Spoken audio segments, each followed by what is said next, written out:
ខ្ញុំបាទយ៉ងច័ន្ទតារាក៏សូមជម្រាបសួរលោកអ្នកនាងទាំងអស់ជាទីគោរពរាប់អានយើងខ្ញុំសូមជូនកម្មវិធីផ្សាយសម្រាប់យប់ថ្ងៃច័ន្ទ13រោចខែអាសាឍឆ្នាំវកអដ្ឋស័កពុទ្ធសករាជ2560ដែលត្រូវនៅថ្ងៃទី1ខែសីហាគ្រិស្តសករាជ2016ជាដំបូងនេះសូមអញ្ជើញអស់លោកអ្នកនាងស្ដាប់ព័ត៌មានប្រចាំថ្ងៃ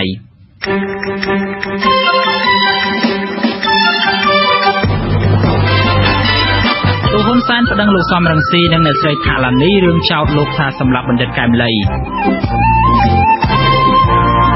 លោកហ៊ុនសែនថាវៀតណាមមិនមែនជាចៅហ្វាយលោកឡើយសហគមន៍បឹងកក់បន្តធ្វើយុទ្ធនាការថ្ងៃច័ន្ទពណ៌ខ្មៅ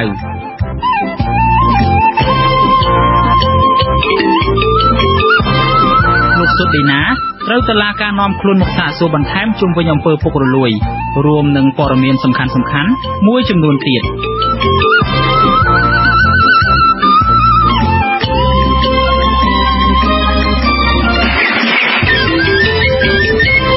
ជាបន្តទៅនេះខ្ញុំបាទយ៉ងច័ន្ទតារាសូមជូនព័ត៌មានពិស្ដា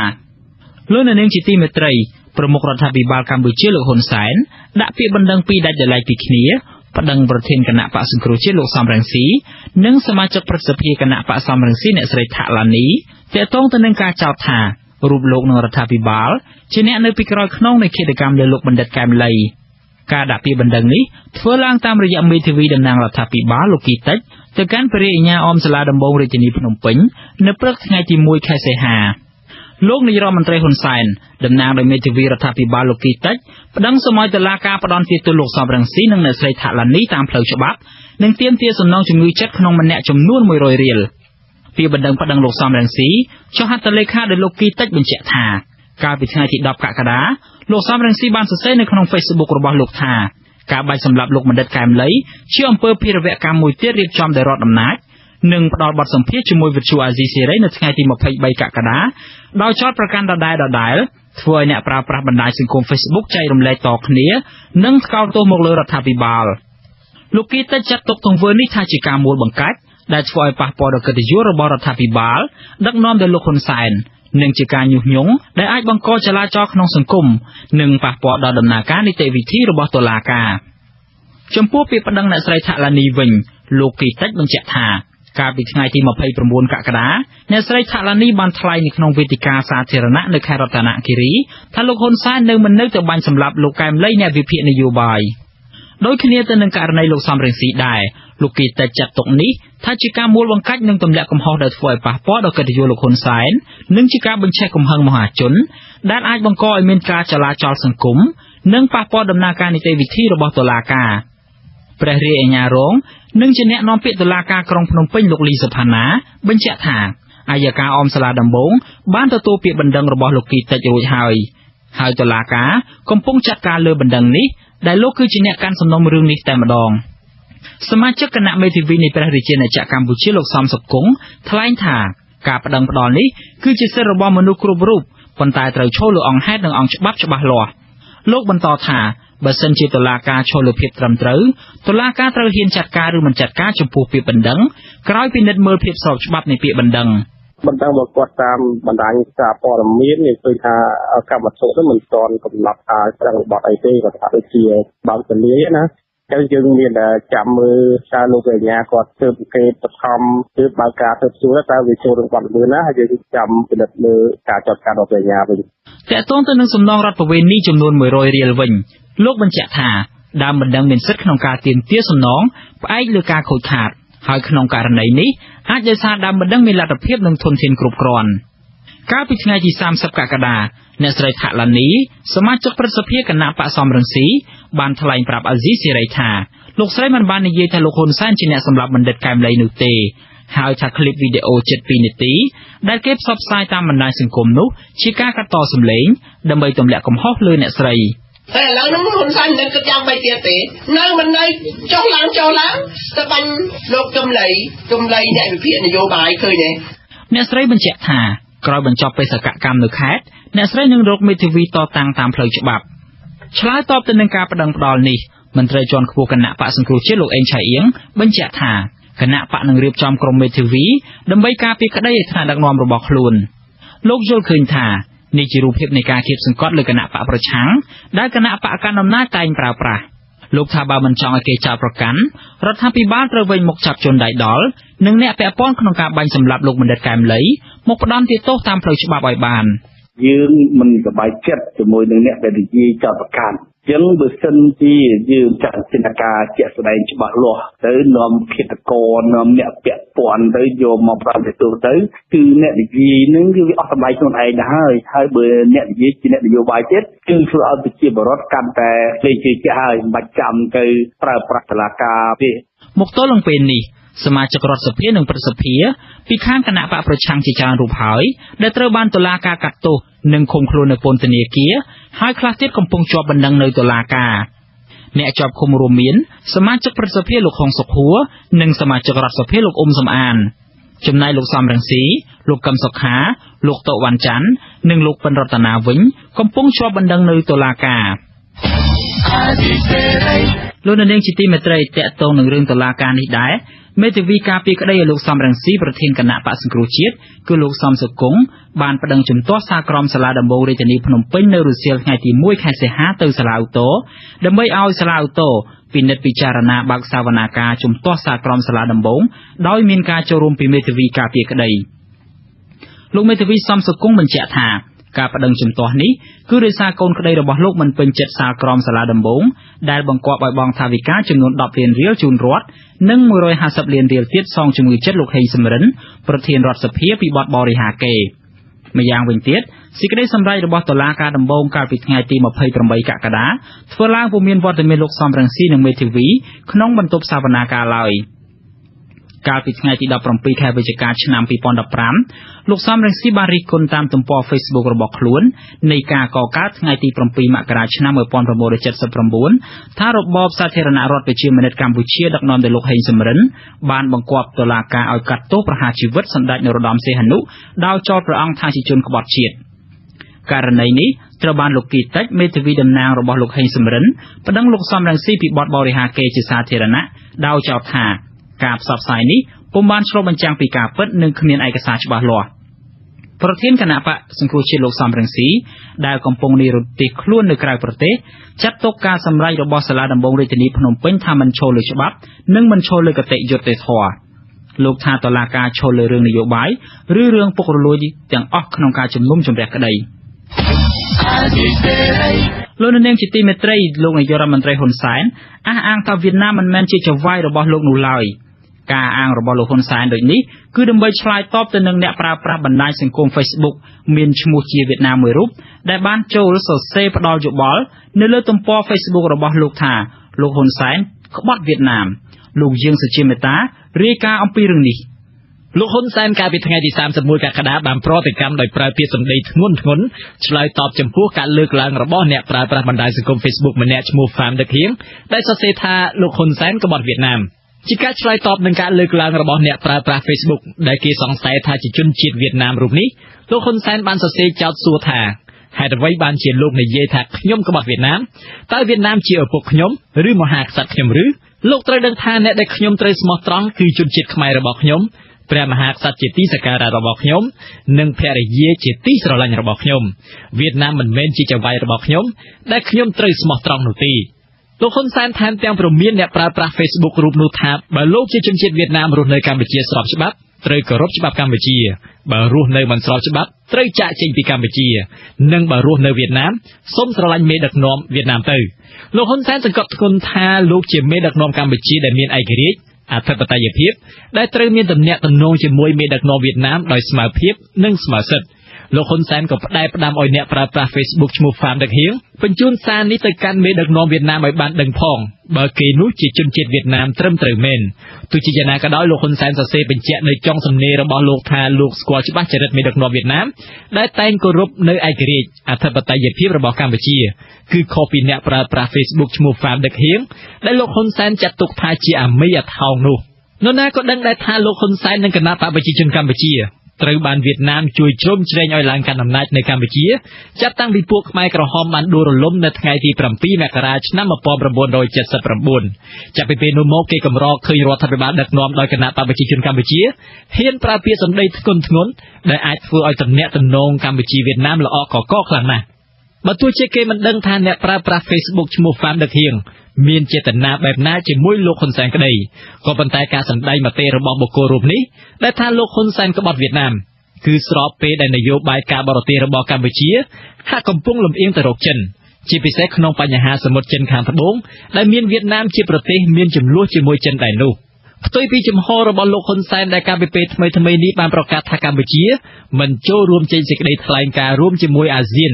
ដើម្បីគាំទ្រការសម្រេចរបស់តុលាការមជ្ឈត្តកម្មអន្តរជាតិដែលឲ្យចិនចាញ់ក្តីក្នុងចំនួនសមុទ្រចិនខាងត្បូងនោះវៀតណាមបានទទូចឲ្យចិនគោរពតាមការសម្រេចរបស់តុលាការទៅវិញលើពីនេះការបញ្ចេញមតិរបស់អ្នកប្រើប្រាស់ Facebook រូបនោះក៏ស្របពេលដែលរដ្ឋាភិបាលកម្ពុជាកំពុងចាប់បញ្ជូនជនជាតិវៀតណាមរស់នៅកម្ពុជាខុសច្បាប់ទៅកាន់វៀតណាមជាបន្តបន្ទាប់ជាការពិតណាស់ក្នុងនាមជាអ្នកជួយជ្រោមជ្រែងឲ្យលោកហ៊ុនសែនឡើងកាន់អំណាចវៀតណាមអាចមិនសប្បាយចិត្តនោះទេនៅពេលដែលឃើញលោកហ៊ុនសែនងាកទៅរកចិននិងអនុវត្តចំពោះជនជាតិវៀតណាមដូចនេះអ្នកវិភាគឯករាជ្យបណ្ឌិតមាននេះក៏សង្កត់ថាប្រតិកម្មរបស់លោកហ៊ុនសែននៅពេលនេះអាចចាត់ទុកថាជារឿងចម្លែកក៏ថាបានមិនចម្លែកក៏ថាបានព្រោះថាកន្លងមកលោកហ៊ុនសែនក៏ធ្លាប់ប្រតិបត្តិប្រឆាំងកុំឲ្យចាត់ទុកលោកនិងគណៈបកប្រជាជនកម្ពុជាថាជាអាយ៉ងរបស់វៀតណាមដែរទោះជាយ៉ាងណាក៏ដោយបណ្ឌិតមាននេះមើលឃើញថាប្រតិកម្មខ្លាំងៗរបស់លោកហ៊ុនសែនពេលនេះគឺស្របពេលដែលវៀតណាមមើលឃើញថាកម្ពុជាកំពុងងាកទៅគាំទ្រចិនយើងនឹងតាមមើលទៅទៀតព្រោះអីការងាកទៅរកចិននេះមិនមែនជារឿងធម្មតាទេហើយពិសេសនៅក្នុងស្ថានភាពទី1គឺទំនាក់ទំនងរវាងចិននិងវៀតណាមនេះគឺមិនដែល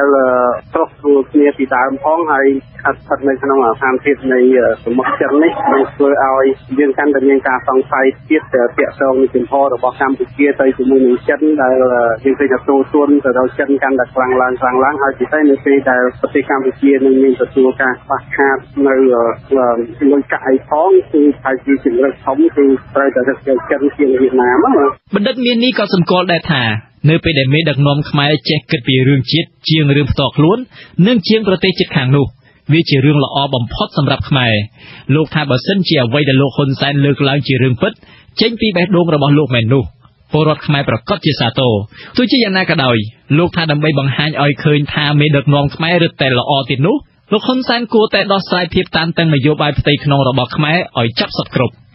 ខ្ញុំយឺសុជីមេតាអាស៊ីសេរីភ្នំពេញលោកនាងជាទីមេត្រីតកតងនឹងយុទ្ធនាការថ្ងៃច័ន្ទពណ៌ខ្មៅវិញសហគមន៍រងគ្រោះដីធ្លីតំបន់បឹងកក់បានប្រមូលផ្ដុំគ្នាធ្វើយុទ្ធនាការថ្ងៃច័ន្ទពណ៌ខ្មៅជាបន្តទៀតនៅថ្ងៃទី1ខែសីហាក្រោយពីផ្អាកកាលពីសប្តាហ៍មុនយុទ្ធនាការថ្ងៃច័ន្ទពណ៌ខ្មៅសប្តាហ៍ទី13នេះដែលធ្វើឡើងនៅតំបន់បឹងកក់មានការស្វែងរកយុទ្ធធម៌ជូនលោកបណ្ឌិតកែមលីនិងមន្ត្រីការពារសិទ្ធិមនុស្សអង្គការអាត់ហុក4នាក់និងអគ្គលេខាធិការរងកោជបមួយរូបបាទលោកថាកាត់ឆាដែលចុះយកព័ត៌មាននេះមានសេចក្តីរាយការណ៍ផ្ទាល់ជំរាបសួរលោកកាត់ឆាបាទជំរាបសួរលោកយ៉ងចន្ទរាបាទលោកកាត់ឆាថាតើយុទ្ធនាការថ្ងៃច័ន្ទពណ៌ខ្មៅនេះមានអ្នកចូលរួមច្រើនដែរឬទេបាទហើយថាតើគេរៀបចំយ៉ាងដូចម្តេចខ្លះបាទលោកតារាហើយគឺនៅល្ងាចមិញនេះក្រមប្រជាពលរដ្ឋនៅតំបន់បឹងកក់នឹងគឺមានគ្នាប្រមាណប្រហែលជា30នាក់បានប្រមូលផ្ដុំគ្នានៅតំបន់បឹងកក់ដដែលហើយស្វាផ្ទះអ្នកស្រីផាន់ឈ្នរ៉េតដើម្បីប្រពៃរៀបចំយុទ្ធនាការថ្ងៃច័ន្ទពណ៌ខ្មៅសប្តាហ៍ទី13បន្ទាប់ពីសប្តាហ៍មុននោះពួកគាត់មិនបានធ្វើដោយសារតែពួកគាត់បានសម្រាប់ក្រោយពីខែសពលោកមនិតកែមលីទៅខាងខេត្តតាកែវហើយពួកគេបានរៀបចំនេះគឺមានជំនុំបំពាក់ពណ៌ខ្មៅកាន់ទង់ជាតិរបស់កម្ពុជានិងទង់សាសនាជាដើមរួមមាននឹងទង់របស់អង្គការសហប្រជាជាតិនិងទង់ជាតិរបស់សហរដ្ឋអាមេរិកក៏ប៉ុន្តែហើយក្នុងគណៈនោះក៏មានបុត្រទីននិងធុកជាដើមពួកគាត់បានងសួងនិងគោរពស្មឹងស្មាតគោរពវិញ្ញាណក្ខន្ធរបស់លោកបណ្ឌិតកែមលីនិងពុកពាក្យបរិះខ្មែរមួយចំនួនទៀតដែលបានពាក់លីក្នុងអាជីពនិងប្រជារាស្ត្ររបស់ពួកគេហើយពួកគេក៏ទាមទារឲ្យមានការដោះលែងលោកទាមទារឲ្យមានការដោះលែងមន្ត្រីសិទ្ធិមនុស្សអាត់ហុកចំនួន4រូបនិងមន្ត្រីកោជបមួយរូបផងដែរនៅក្នុងពិធីដែលគេធ្វើនេះគឺមានការឈូកនិងទីនដែលពួកគេដុតធ្វើជាងក់មួយហើយពួកគេបានដើរដង្ហែក្បួនជុំវិញទីននេះដើរប្រតិសិនប្រហែល3ទៅ4ជុំ โดยมีนประสงค์อังจินดักมุกโดยมีนสวัสดิ์ประทัวพองให้ผู้กอดสุดทัวเลยประมาณใส่ประกอบประกาศสมัยรุ่งยุติทัวจนดอลลูกมนุษย์แกมเลยได้ภูเก็ตติมตีเอารถทับบาดสมัยโรคคิดก็ได้สำหรับลูกมนุษย์แกมเลยจิตเสกคือในปีครอยขนองโดยภูเก็ตเหมือนจ้องคืนเปิดวัดปฐมในตอนอภิษในแต่บรรทอในขนมปฏิกรรมชีจิตในขนมปฏิกรรมชีจิตบางมีในทากระลองมอกคืนหายทำมีเนี่ยสนาหาจิตมีเนี่ยระบายระบายจิตจรันตระบานเก็บบังสำหรับจังกันดาไทยอย่างสระกับบันไดในที่บ่มพดตื้อเนี่ยได้ชีสกรรมจุนการปีสติมนุษย์การปีปริเชอร์การปีกรรมกรนั่นที่ประมาณที่สำหรับโดยมันตัวบานยุติธรรมบันทึกนาไลคือสอบประวัติผู้กอดในแต่โรงในปีอายุติธรรมได้โดยเฉพาะกรมสหกรมบังกอคือผู้กอดเหมือนจ้องคือยังเปิดอายุติธรรมติดมาที่ผู้กอดจ้องมีนเปิดยุติธรรมสำหรับผู้กอดเป็นเจ้าของผู้กอดเตรียมเมืองการดอนเลงมันเตยสุดที่มนุษย์ดุจมันในหลังเช่นคือทาผู้มันเตยอาทักเตียงบุญรูปมันเตยตัวจุบองผู้กอดที่นิ่งกับห้องเอาเป็นเต้คือผู้กอดกู้แต่บ้านดอนเลงเป็นเครื่องเตยชับๆในบ้านบ้านจังขนมการทัวร์ยุติในการนี้มีข้างอัญญาโทดับปงเรียสันเดศกตึกกาเปียรมือก็เจีได้เต้บ้านเป็นนั้นให้ลูกดาราคือยังเคยให้ดูต่อมาดองจังเอาใจกรมประเชียบรอดแบบทัวร์ยุติในการทางจังตัวขมายคือแต่งจะมีกองกำลังสนับสนุนกำลังอัญญาโทดับปงเรียคีอย่างจรันก็ดำไปตุกตัวพักดูจิจังทัวร์ทีมจมูกเนียนจังในเรื่องนี้มันนี้ยังเคยให้ทางมีกองกำลังสนับสนุนประมาณ30เนี่ยได้ผู้กอดบานดักเมาส์เป็นไอกรมจากกรมบังเกาะกรมปงเตลิจอมจุ่มคดีกับบรรดาเรื่องนี้มันนี่ยังเคยทาบรรทุกใบจิมเมาส์ดอที่นี่ก็ได้ก็ผู้เกมันบานโจมชุดชายหรือกองทางไอหรือก็ไว้ตัดถึงขึ้นเนี่ยวันนี้คือผู้เกในโชว์มาทางที่โดยขนมในป่าให้ที่มันจังเอาผู้สหกรมบังเกาะนั้นดาวดังให้สมบูรณ์ในขนมพุ่มระบบผู้เกตให้ดีจับอีกมุมยังเคยทาเอาใจกรมสหกรมบังเกาะบานโทรจุดในการทำการโปรขมายนี้คือทางงานโทกรมสนับสนุนนั้นแต่จะดับของรีมอฟดำไปเป็นดามโยสโก้ดามโยไมโครมิโครปีวัดโยตือให้เรื่องนี้คือออดเลยบัดลูกกัจฉาขยมจอมบอกแต่กลายแต่เป็นอย่างกลายปีข้างสหกรมโรงครัวได้ที่ดำบอลบางเกาะนึกมีนเนี่ยสมาชิกเซ็นโชว์รวมที่มีนปีข้างขณะปัญโยบายองค์การสังคมสิวิลโชว์รวมได้ที่บ้านยังคืนถ้ามีนแต่ดำบอลบางเกาะเต้ให้ก็มีนไปชีบรถคลาสได้ในกระบายข้างนึงเนี่ยได้คลาสได้สลังคือได้โทนั่งเกาะผู้กอดในโชว์รวมประมาณใบบนเนี่ยได้ให้ได้ไล่องค์การสังคมสิวิลควรแต่มาคลอมเมอร์ขนมจิตเนียการทางการนี่เต้คือมันมีแต่ให้ส่วนมันจะพ้องได้ท่าในทางนี้โดยยิงคืนกับปีมุนมีนสหกรมชาติในโรงครัวและในโดย SOS ในบริการไอ้จะดามก็ประรบด้วยเนี่ยได้ก็ปัจจัยในทางนี้ยังตามยังบานตัวโปรดมีนปีทางสหกรม SOS ได้ดักนอมโดยในกระจายนี้เมื่อการจะได้ใส่เตรียมตีดอกเลมในสุดมนุษย์ตลอดมานั่งเถื่อแล้วผูกคดบานปะแต่วิ่งโดยซาผูกคดทางญาติโทนึงบานก็จ้องตลอดแต่รอตีถึงจำชีวิตเพียบบอกกดวิ่งโดยซาแต่เป็นอะไรใจนี้นั่นเลยกดจะเนี่ยดักนอมเถื่อกับลองมอนั่นคือกดมีเตียมุ้ยสำหรับดอกกดจังดอกเปรอะไรนั่นเปรย์กดเถื่อจังทางญาติโทนั่นคือจับประดามมันตือเอาประกอบประกาศมันเอาเกตือบอกข่าวในกระไรกดเองจังนะตามโปรดมีนได้ขยมบานมาหนึ่งจังสัปดาห์คราวเทียบหนึ่งผู้กอดหนึ่งมีนเถื่อการไปทีนี้ได้บ้างบัดสัปดาห์คราวผู้คนหนึ่งทัวร์ยุติในการนั่งเตะบันบ้านสิการก็คือผู้คนในแต่บรรทอยุติในการนี่จริงเราไทยกรมผู้คนนั่งก็เปลี่ยนเอาประชุมรับเสียงจะต้องโจรมาบ้านจังก็ได้โดยผู้คนบ้านเลยราคาจะนำเพื่อจะได้โทษได้การลานในครองสังคมใบยืนประชุมรับแต่ออกเนี่ยมันเอาเปิดเตะอำเภอจะโทษนั่งหนึ่งไปชิมมหาฤทธิ์ดีเรียดานดูการประเทศให้วินึงทัวร์ยืนเคลื่อนตัวไปชิมมนุษย์ได้รองอำเภอจะโทษโดยเฉพาะดิฉันอำเภอจะโทษนี่คือจะตุบขัดไอ้บ้านเปลี่ยนเลยเจอบ่าผู้คนนั่งก็เปลี่ยนนิ้วได้เอาสหกรมอันตรายไอ้นึงองค์การยุติธรรมต่อจากนั้นจะประดามช่วยยุติธรรมช่วยดอกสลายปัญหาในการมาช่วยพ้องบ่บัดเอาคนชรามันเต้นโลกัชชาได้บานริกาอย่างกบกบายบัดขอบคุณลูกดาราบัดลูกในเรื่องจิตติมันเตยไตตาอายแกอริจิตูดขมายประจำในกรณีขังทบงหลกสุดดีนะตระบันจากกรมสลาดำบงริจลีพนมเป้นนอมครุนหมกสะสู่บรรทัดในประเทศไทยตีมุ้ยใส่หา អ្នកនាំពាក្យសាលាដំបូងរាជធានីភ្នំពេញលោកលីសុផាណាឲ្យដឹងតាមបណ្ដាញសង្គម Telegram នៅថ្ងៃទី1សីហាថាការនាំខ្លួនលោកសុតឌីណាមកសាកសួរនេះគឺស្ថិតនៅក្នុងសំណុំរឿងដែលបញ្ជូនពីអង្គភាពប្រឆាំងអំពើពុករលួយប៉ុន្តែលោកមិនបានបញ្ជាក់ថាការសួរនៅពេលនេះមានពន្លឺបន្ថែមឬយ៉ាងណានោះទេលោកសុតឌីណាត្រូវបានអង្គភាពប្រឆាំងអំពើពុករលួយចាប់ខ្លួននៅថ្ងៃទី4មេសាបន្ទាប់ពីលោកបានធ្វើជាឯកអគ្គរដ្ឋទូតកម្ពុជាប្រចាំកូរ៉េខាងត្បូងប្រមាណ2ឆ្នាំនិងមានប្រាក់កើនឡើងរហូតដល់$3 លានសហរដ្ឋអាមេរិករួមនឹងមាសសុទ្ធជិត340តម្លឹងដែលស្មើនឹងជាង12គីឡូក្រាមបច្ចុប្បន្នលោកកំពុងស្ថិតនៅក្នុងពន្ធនាគារព្រៃសរក្រោមបទចោទចំនួន2ករណីគឺបទកេងយកផលប្រយោជន៍ដោយខុសច្បាប់តាមមាត្រា597និង598នៃក្រមព្រហ្មទណ្ឌនិងបទរំលោភអំណាចមានប្រសិទ្ធភាពតាមមាត្រា35នៃច្បាប់ប្រឆាំងអំពើពុករលួយលោកសុតឌីណាគឺជាអតីតមេដឹកនាំយុវជនដែលរិះគន់ការដឹកនាំរបស់លោកហ៊ុនសែនដោយមិនសំចៃមាត់មុនពេលដែលលោកបានចុះចូលជាមួយគណៈបកប្រជាជនកម្ពុជាហើយក្រោយមកលោកត្រូវបានក្រសួងការបរទេសតែងតាំងធ្វើជាឯកអគ្គរដ្ឋទូតខ្មែរប្រចាំនៅកូរ៉េខាងត្បូងលោកនាងជាទីមេត្រីតកតងនឹងរឿងអង្គជំនុំជម្រះសាលាក្តីខ្មែរក្រហមវិញម្ដងអង្គជំនុំជម្រះសាលាដំបងនៃសាលាក្តីខ្មែរក្រហមនៅព្រឹកថ្ងៃច័ន្ទទី1ខែសីហានេះបន្តស្ដាប់សេចក្តីកម្មរបស់អ្នកជំនាញមួយរូបស្ដីពីប្រព័ន្ធពន្ធនាគាររបស់ខ្មែរក្រហមនៅក្នុងរបបកម្ពុជាប្រជាធិបតេយ្យអ្នកជំនាញជនជាតិបារាំងគឺលោកហងរីឡូកាជាអ្នកប្រវត្តិសាស្ត្រនិងជាអ្នកនិពន្ធសៀវភៅតាក់ទងទៅនឹងពាក្យស្លោករបស់ខ្មែរក្រហមនិងអំពីប្រព័ន្ធពន្ធនាគារនៅក្នុងរបបនោះប្រវត្តិវិទូហងរីឡូកាជំរាបអង្គជំនុំជម្រះសាលាដំបងនៅថ្ងៃទី1សីហាថាពន្ធនាគារខ្មែរក្រហមជាច្រើនត្រូវបានគេដាក់នៅតាមស្រុកដែលជារដ្ឋបាលសំខាន់របស់របបកម្ពុជាប្រជាធិបតេយ្យហើយគណៈឃុំជាអ្នកគ្រប់គ្រងនិងស្រាវជ្រាវរកខ្មាំងលោកបញ្ជាក់បន្ថែមថាការបញ្ជាឲ្យសម្លាប់ខ្មាំងគឺមានពីគណៈមជ្ឈិមនៃបកកុម្មុយនីសកម្ពុជារហូតដល់ថ្នាក់ស្រុក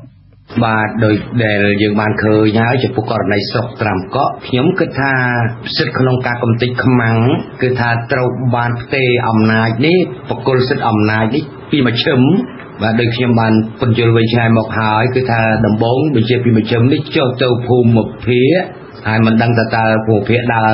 តួនាទីសំខាន់យ៉ាងណាទៅតំបន់បាទសំទោសហើយបន្ទាប់មកបានចុះពីតំបន់ទៅស្រុកហើយនៅថ្នាក់ស្រុកនេះសោតទៀតសេចក្តីសម្រេចក្នុងការសម្លាប់ឬក៏ដោះលែងឬក៏បញ្ជូនទៅមន្ទីរអប់រំកែប្រែគឺគេធ្វើឡើងសម្រេចនៅថ្នាក់ស្រុកនេះយើងដូចបានឃើញហើយគឺថាមានសេចក្តីសម្រេចនានានៅសល់នៅឯគុកក្រាំងតាច័ន្ទលោកឲ្យដឹងថាការសិក្សាស្រាវជ្រាវរបស់លោកលើគោលនយោបាយរបស់កម្ពុជាប្រជាធិបតេយ្យគឺធ្វើតាមរយៈរបាយការណ៍ការផ្សាយសម្លេងវិទ្យុខ្មែរក្រហមនិងការសម្ភាសប្រជាពលរដ្ឋកម្ពុជាហើយក្រៅពីនេះលោកក៏សិក្សាយោងតាមការស្រាវជ្រាវរបស់អ្នកជំនាញផ្សេងៗទៀតដែរដែលបង្ហាញពីការពាក់ព័ន្ធរបស់មេដឹកនាំជាន់ខ្ពស់ខ្មែរក្រហមក្នុងការដឹកនាំរបបកម្ពុជាប្រជាធិបតេយ្យជាពិសេសគឺអតីតប្រធានរដ្ឋគឺជនជាប់ចោទខៀវសំផននៅពេលនេះអង្គជំនុំជម្រះសាលាដំបងកំពុងធ្វើសវនាការលើអង្គហេតុបោះសម្អាតផ្ទៃក្នុងរបស់បកកុម្មុយនីសកម្ពុជាដែលជាបទចោទប្រកាន់ជនជាប់ចោទនួនជានិងខៀវសំផនក្នុងសំណុំរឿង002វគ្គ2ប្រព័ន្ធពន្ធនាគារឬមន្ទីរសន្តិសុខគឺជាផ្នែកសំខាន់នៃការបោសសម្អាតខ្មាំងដូចជាមន្ទីរស21ឬគុកទួលស្លែងដែលនៅជាភស្តុតាងមាននៅសប្តាហ៍ថ្ងៃនេះអង្គជំនុំជម្រះសាលាដំបងនឹងបន្តស្ដាប់សេចក្តីកម្មរបស់ប្រវត្តិវិទូហងរីឡូកាបញ្ចប់នៅថ្ងៃទីអង្គារទី2ខែសីហាលោកនាងជាទីមេត្រីសហគមន៍នេសាទនិងឆ្មាំអភិរក្សខេត្តក្រចេះបារម្ភពីបទល្មើសនេសាទកើនឡើងនៅរដូវបិទនេសាទដែលអាចបង្កផលប៉ះពាល់ដល់សត្វផ្សោតធ្ងន់ធ្ងរនៅដងទន្លេមេគង្គការព្រួយបារម្ភនេះកើតឡើងបន្ទាប់ពីផ្សោតថ្មីពីរក្បាលទៀតរួមទាំងកូនក្នុងពោះត្រូវបានឆ្មាំទន្លេប្រទះឃើញងាប់នៅទន្លេមេគង្គខេត្តក្រចេះកាលពីថ្ងៃទី31កក្កដាលោកម៉ែនសុធីរាយការណ៍អំពីរឿងនេះសហគមន៍នេសាទនៅខេត្តក្រចេះអះអាងថាបទល្មើសនេសាទកើតឡើងនៅរដូវបិទនេសាទបណ្ដាលឲ្យសត្វផ្សោតងាប់ជាបន្តបន្ទាប់ខណៈពលរដ្ឋរស់នៅលើកោះផ្ដៅកោះដំបងជាដើមនិងពលរដ្ឋរស់នៅបណ្ដោយទន្លេមេគង្គមួយចំនួនបានលួចឆ្មក់ដាក់មងទ្រង់ទ្រាយធំរាំងខ្ទប់តំបន់សត្វផ្សោតធ្វើដំណើរនៅរដូវវស្សានេះលើពីនេះការប្រើឧបករណ៍នេសាទខុសច្បាប់ដូចជាឆក់និងឧបករណ៍ផ្សេងទៀតល្មើសច្បាប់កំពុងកើតមានជាហូរហែ ប្រធានសហគមន៍នេសាទកោះខ្ញាយលោកអានហួរក៏សម្គាល់ថាបទល្មើសនេសាទកើនឡើងនឹងបង្កប៉ះពាល់ធ្ងន់ធ្ងរដល់សត្វផ្សោតនិងធនធានជលផលខណៈពលរដ្ឋរស់នៅលើកោះដំបងកោះផ្ដៅនិងពលរដ្ឋរស់នៅតាមដងទន្លេមេគង្គមួយចំនួនបានលួចដាក់មងក្រឡាធំចាប់ពីកោះផ្ដៅឃុំបោះលាវស្រុកចិត្របូរីរហូតដល់ឃុំបឹងចាស្រុកសម្បូរដែលប៉ះពាល់ការស្វែងរកចំណីសត្វផ្សោតធ្វើឲ្យអន្តរាយសត្វផ្សោតរបស់យើងប្រើមងក្រឡាធំសំពាក់ទៅតាមប្រឡោះកប៉ាល់ហើយពលិចកន្ទួលនេះជាបញ្ហាមួយដែលគ្រោះថ្នាក់ផងដែរប្រធានឆ្មាំទន្លេនិងជានាយករងរដ្ឋបាលជលផលខេត្តក្រចេះលោកមកពន្លឺទទួលស្គាល់ថាបទល្មើសនេសាទនៅតែបន្តកើតមានបើទោះបីជាមន្ត្រីជំនាញកំពុងប្រឹងប្រែងទប់ស្កាត់ក្តី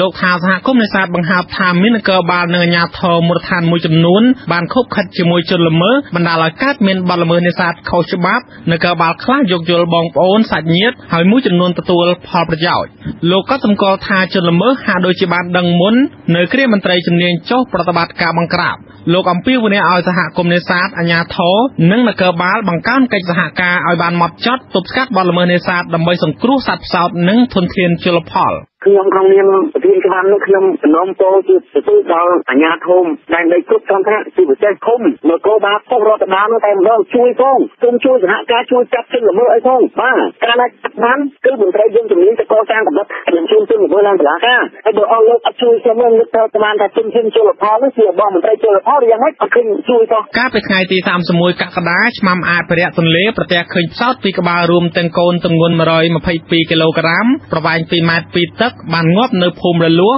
ឃុំបោះលាវស្រុកចិត្របូរីខេត្តក្រចេះមន្ត្រីជំនាញសន្និដ្ឋានថាសត្វផ្សោតដែលងាប់នោះបណ្ដាលមកពីរលួតកូនតួលេខឆ្មាំទន្លេឲ្យដឹងថាចាប់ពីឆ្នាំ2016មកសត្វផ្សោតនៅខេត្តក្រចេះងាប់5ក្បាលហើយផ្សោត3ក្បាលទៀតបានកើតកូននៅអន្លង់កម្ពីនិងអន្លង់ផ្ដៅប្រធានអង្គការមូលនិធិសកលសម្រាប់អភិរក្សធនធានធម្មជាតិហៅកាត់ថា WWF លោកឆិតសំអាតសន្និដ្ឋានថាមូលហេតុបណ្ដាលឲ្យផ្សោត2ក្បាលនោះងាប់មានកត្តាពីរយ៉ាងគឺបទល្មើសនេសាទនិងការបង្កកំណើតរបស់ផ្សោតញីនោះហើយអង្គការលោកក៏កំពុងសិក្សាស្រាវជ្រាវបន្ថែមទៀតលោកបញ្យល់ថាវត្តមានសត្វផ្សោតបានដើរតួនាទីសំខាន់បញ្ជាក់ពីអត្តសញ្ញាណជាតិហើយអាចវាស់វែងពីសុខភាពទន្លេមេគង្គមានន័យថាបញ្ជាក់ពីប្រព័ន្ធជីវៈចម្រុះទន្លេមេគង្គ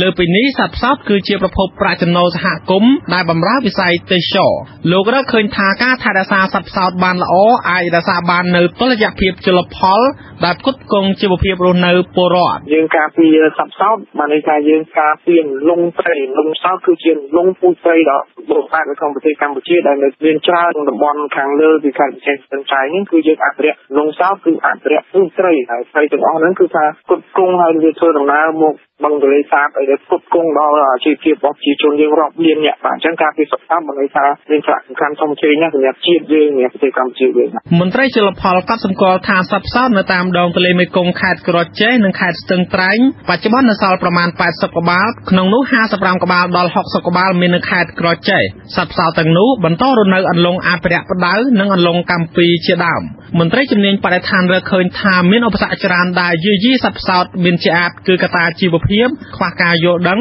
ស្ថានភាពទឹកមិនទៀងទាត់ការអភិវឌ្ឍតាមដងទន្លេការនេសាទខុសច្បាប់និងការមិនយកចិត្តទុកដាក់ពីរដ្ឋាភិបាលឬអាជ្ញាធរមូលដ្ឋានទាក់ទិនការអភិរក្សនៅរដូវបិទនេសាទនិងអន្លង់អភិរក្សអភិបាលរងខេត្តក្រចេះលោកខាន់ចំណានជំរុញឲ្យពលរដ្ឋនិងអាជ្ញាធរពាក់ព័ន្ធទាំងអស់យកចិត្តទុកដាក់អភិរក្សធនធានជលផលដែលមានស្រាប់និងសត្វផ្សោតដើម្បីបម្រើឲ្យសេចក្តីត្រូវការពលរដ្ឋនិងទ្រទ្រង់ជីវភាពគ្រួសារអ្នកភូមិខ្ញុំម៉ែនសុធីអាស៊ីសេរីពីខេត្តស្ទឹងត្រែងលោកអ្នកនាងស្ដាប់ជាទីមេត្រីអស់រយៈពេល23ឆ្នាំមកហើយដែលរដ្ឋធម្មនុញ្ញជាច្បាប់កម្ពុជារបស់ជាតិចែងថាជនគ្រប់រូបមានសិទ្ធិរស់រានមានជីវិតមានសេរីភាពនិងសន្តិសុខផ្ទាល់ខ្លួនទោះបីជាយ៉ាងណាក្តីអំពើឃាតកម្មនិងការសម្លាប់ក្រៅច្បាប់នៅតែកើតមានជាហូរហែមកទល់នឹងពេលបច្ចុប្បន្នហើយភាគច្រើននៃករណីទាំងនោះមិនត្រូវបានអាជ្ញាធរវេចមុខចាប់ជនប្រព្រឹត្តឬស្វែងរកអ្នកទទួលខុសត្រូវបាននៅឡើយទេសូមលោកអ្នកនាងរងចាំស្ដាប់សេចក្តីរាយការណ៍នេះពិស្ដារបន្ទាប់ពីព័ត៌មានប្រចាំថ្ងៃលោកអ្នកនាងជាទីមេត្រីនៅឯខេត្តកំពង់ចាមឯនោះវិញក្រុមម្ចាស់រថយន្តដឹកទំនិញប្រមាណ700នាក់លើកគ្នាមកជួបអាជ្ញាធរខេត្តកំពង់ចាមនៅព្រឹកថ្ងៃទី1សីហាដើម្បីស្នើសុំជួយអន្តរាគមន៍បញ្ហាពន្ធផ្លូវប្រចាំឆ្នាំកើនឡើងទ្វេដងពលរដ្ឋបញ្ជាក់ថាពន្ធផ្លូវ ថ្លើមឡើងថ្លៃច្រើនហួសហេតុបែបនេះនឹងបណ្ដាលឲ្យម្ចាស់រថយន្តដឹកទំនិញគ្រប់ប្រភេទត្រូវជួបនឹងបញ្ហាជាក់ជាមិនខានអាជ្ញាធរខេត្តបញ្ជាក់ថាបញ្ហានេះជាបញ្ហាផ្លូវច្បាប់ប៉ុន្តែពួកគេនឹងបញ្ជូនសំណើរបស់ប្រជាពលរដ្ឋទៅប្រមុខរដ្ឋាភិបាលលោកសោតសុខប្រាថ្នារាយការណ៍ព័ត៌មាននេះក្រុមម្ចាស់រថយន្តដឹកទំនិញមកពីតាមបណ្ដាស្រុកមួយចំនួនក្នុងខេត្តកំពង់ចាមនិងមកពីតាមបណ្ដាខេត្តផ្សេងទៀតដូចជាខេត្តត្បូងឃ្មុំព្រៃវែងជាដើមបានលើកឡើងអំពីបញ្ហាប្រឈមដូចគ្នាចំពោះការដំឡើងថ្លៃពន្ធផ្លូវសម្រាប់ឆ្នាំថ្មីនេះពួកគាត់អះអាងថានឹងមិនអាចរកថវិកាបង់ពន្ធជូនរដ្ឋតាមការកំណត់បានទេពីព្រោះមិនសូវមានទំនិញសម្រាប់ដឹកជញ្ជូនឡើយនៅពេលបច្ចុប្បន្នម្យ៉ាងការរកប្រាក់ចំណូលជាក់ស្ដែងកាន់តែធ្លាក់ចុះម្ចាស់រថយន្តមកពីឃុំបោះខ្នោស្រុកចំការលើម្នាក់លោកជុំមេងតុងនិយាយថាស្របពេលសេដ្ឋកិច្ចមិនសូវល្អឡានដឹកទំនិញរបស់ពួកគាត់មិនសូវមានអីវ៉ាន់ដឹកហើយពេលខ្លះដឹកទំនិញត្រូវខាតទៀតផង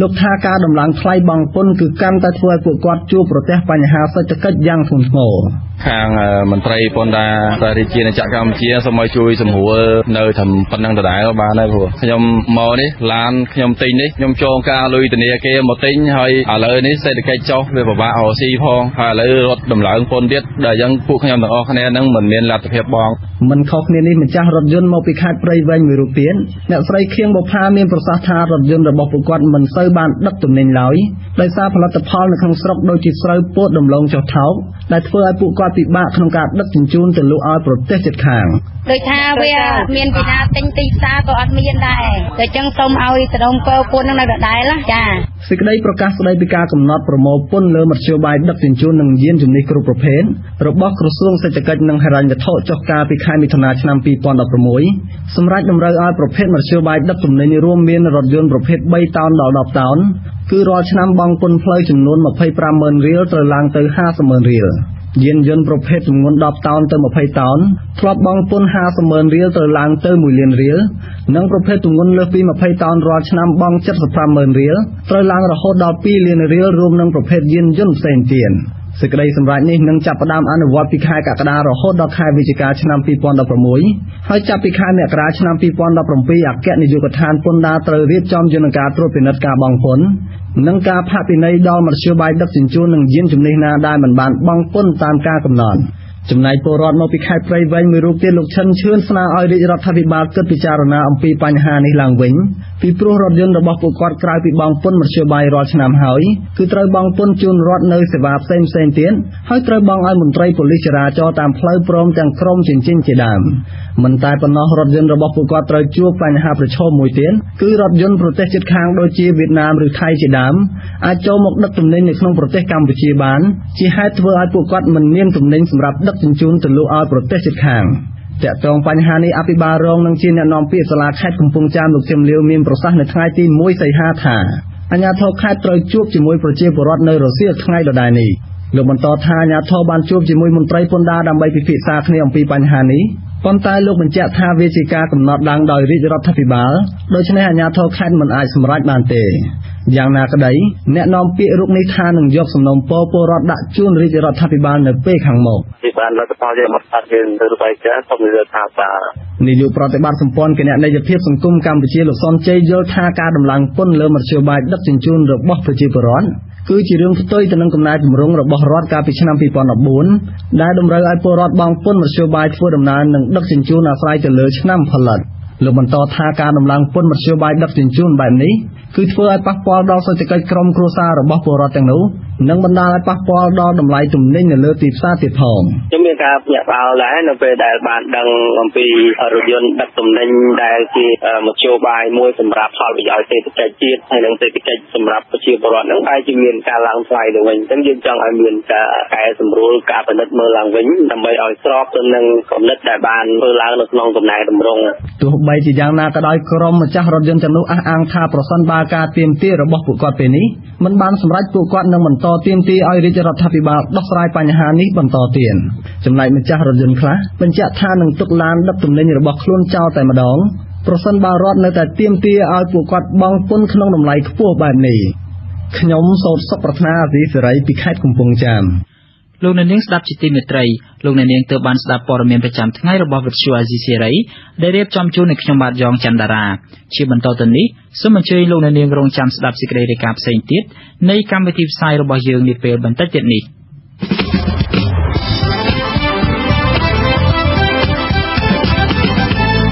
បាទលោកនាងកញ្ញាអ្នកស្ដាប់ជាទីមេត្រីនៅក្នុងកម្មវិធីផ្សាយជាបន្តទៅទៀតនេះលោកនាងនឹងបានស្ដាប់សេចក្តីរាយការណ៍ស្ដីពីករណីឃាតកម្មនិងការសម្លាប់មនុស្សក្រៅច្បាប់នៅកម្ពុជាក្នុងរយៈពេល23ឆ្នាំហើយនៅចុងក្រោយនៃកម្មវិធីផ្សាយគឺជាព័ត៌មានបញ្ចប់សូមអញ្ជើញលោកនាងស្ដាប់ការផ្សាយរបស់យើងខ្ញុំដែលមានជាបន្តបន្ទាប់ដូចតទៅ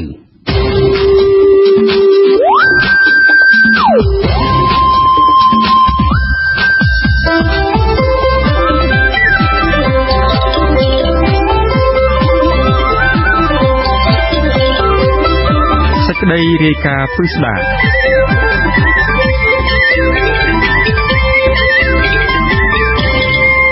លោកនាងជាទីមេត្រីអស់រយៈពេល23ឆ្នាំមកហើយដែលប្រទេសកម្ពុជាកាន់យករបបនយោបាយប្រជាធិបតេយ្យសេរីពហុបក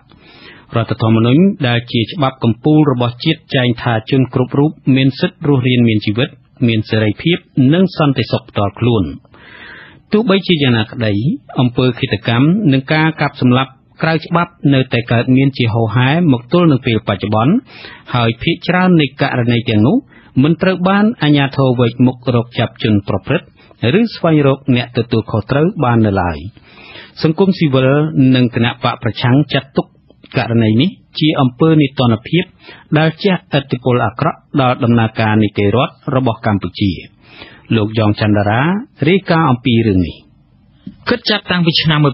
1993មកយ៉ាងហោចណាស់មានមនុស្សជាង100នាក់ត្រូវបានគេធ្វើឃាតដោយសារការបំពេញមុខងាររបស់ខ្លួន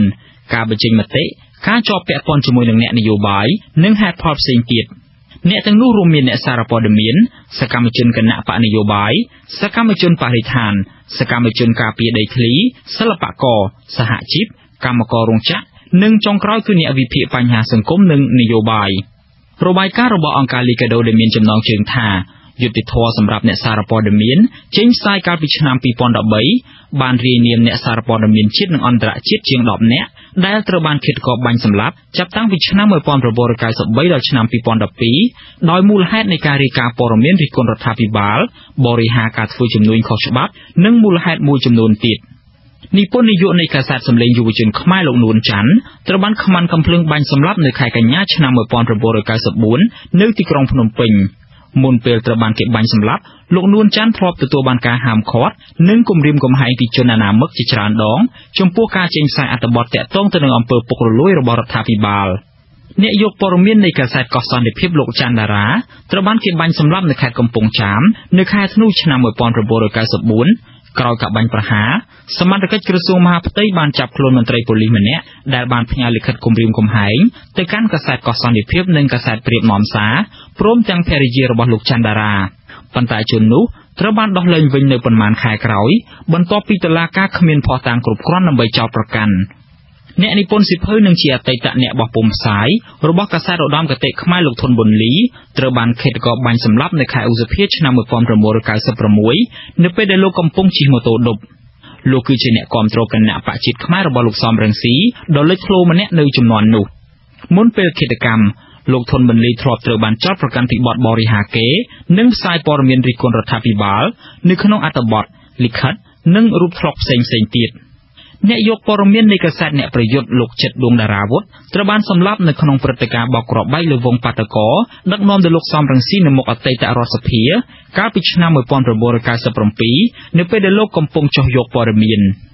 អ្នកបច្ចេកទេសនៃស្ថានីយទូរទស្សន៍ជាតិក្នុងខេត្តព្រះសីហនុលោកពេជ្រអឹមត្រូវបានសម្លាប់នៅក្នុងការវាយប្រហារមួយចូលនៅក្នុងស្ថានីយផ្សាយដោយខ្មាន់កំភ្លើងចំនួន7នាក់នៅខែឧសភាឆ្នាំ1997លោកត្រូវបានខ្មាន់កំភ្លើងបាញ់ចំពោះចំនួន2គ្រាប់និងបានស្លាប់នៅថ្ងៃបន្ទាប់មុនថ្ងៃបាញ់ប្រហារមានមន្ត្រីប៉ូលីសខេត្តម្នាក់បានស្នើទៅស្ថានីយឲ្យចាក់ផ្សាយសម្លេងមេដឹកនាំគណៈបកហ្វុនស៊ិនពេជ្រប៉ុន្តែត្រូវបានស្ថានីយបដិសេធអ្នកផ្សាយព័ត៌មានតាមទូរទស្សន៍និងជាគ្រូបង្រៀនភាសាអង់គ្លេសលោក Michael Sukhan ត្រូវបានទាហានបាញ់សម្លាប់នៅចំពោះមុខប្រពន្ធនិងបងថ្លៃរបស់លោកនៅខែកក្កដាឆ្នាំ1997ពេលដែលលោកកំពុងថតរូបទាហានទាំងនោះកំពុងលួចអីវ៉ាន់នៅក្នុងផ្សារអ្នកយកព័ត៌មាននៃកាសែតសម្លេងរាជខ្មែរលោកអ៊ូសេរឿនត្រូវបានគេបាញ់សម្លាប់នៅខែតុលាឆ្នាំ1997ក្រោយពេលដែលលោកត្រូវសន្តិសុខផ្សារធំថ្មីក្រៀកចេញទៅផ្លូវអំឡុងពេលដែលលោកកំពុងយកកាសែតទៅឲ្យអាជីវករនៅក្នុងផ្សារធំថ្មី លោកត្រូវបានគេសម្លាប់ស្របពេលដែលកាសែតសម្លេងរាជខ្មែរកំពុងស៊ើបអង្កេតករណីគំរាមយកប្រាក់នៅផ្សារធំថ្មីនិពន្ធនាយករងនៃវិទ្យុតាព្រំរបស់គណៈបរិជានិយមហ៊ុនស៊ិនពេជ្រលោកជួជាតិហរិទ្ធត្រូវបានឃាតករបាញ់សម្លាប់នៅក្បែរស្ថានីយ៍វិទ្យុនៅខែតុលាឆ្នាំ2003ទាំងគណៈបកហ៊ុនស៊ិនពេជ្រនិងគណៈបកសំរងស៊ីនៅពេលនោះសុទ្ធតែអះអាងថានេះជាឃាតកម្មខាងនយោបាយដោយសារតែវិទ្យុតាព្រំផ្សាយរិះគន់លោកនាយរដ្ឋមន្ត្រីហ៊ុនសែនអ្នកសារព័ត៌មាននៃកាសែតម្នាក់សេកាខ្មែរដែលស្និទ្ធនឹងគណៈបកសំរងស៊ីលោកខឹមសម្បូរនិងកូនប្រុសត្រូវខ្មាន់កំភ្លើងបាញ់សម្លាប់នៅខែកក្កដាឆ្នាំ2008ជាញឹកញាប់លោកខឹមសម្បូរសរសេរអត្ថបទតាក់ទងទៅនឹងអំពើពុករលួយរបស់រដ្ឋាភិបាលនិងតែងរិះគន់ចំទៅលើលោកហ៊ុនសែននិងគណៈបកប្រជាជនកម្ពុជាឃាតកម្មទាំងអំបាលម៉ានទៅលើក្រុមអ្នកកាសែតមិនដែលត្រូវបានសមត្ថកិច្ចវែកមុខចាប់ជនដៃដល់យកមកផ្ដន្ទាទោសតាមច្បាប់នោះឡើយភាគច្រើនសមត្ថកិច្ចឆ្លើយថាមិនអាចកំណត់អត្តសញ្ញាណជនដៃដល់ឬមិនមានភស្តុតាងគ្រប់គ្រាន់ដើម្បីចោទប្រកាន់ក្រៅពីអ្នកសារព័ត៌មានសកម្មជនគណៈបកប្រឆាំងនិងក្រុមសហជីពក៏ទទួលរងនឹងការវាយប្រហារនិងបាញ់សម្លាប់ដូចគ្នារបាយការណ៍នៃការកាន់អំណាចរបស់លោកហ៊ុនសែនរយៈពេល30ឆ្នាំរបស់អង្គការឃ្លាំមើលសិទ្ធិមនុស្សអន្តរជាតិ Human Rights Watch ចេញផ្សាយកាលពីឆ្នាំ2013បង្ហាញថាការវាយប្រហារនិងបាញ់សម្លាប់ក្រៅច្បាប់ទៅលើសកម្មជនគណៈបកប្រឆាំងនិងសហជីពកើតមានជាច្រើនករណីនៅចន្លោះការបោះឆ្នោតជាតិអាណត្តិទី2និងទី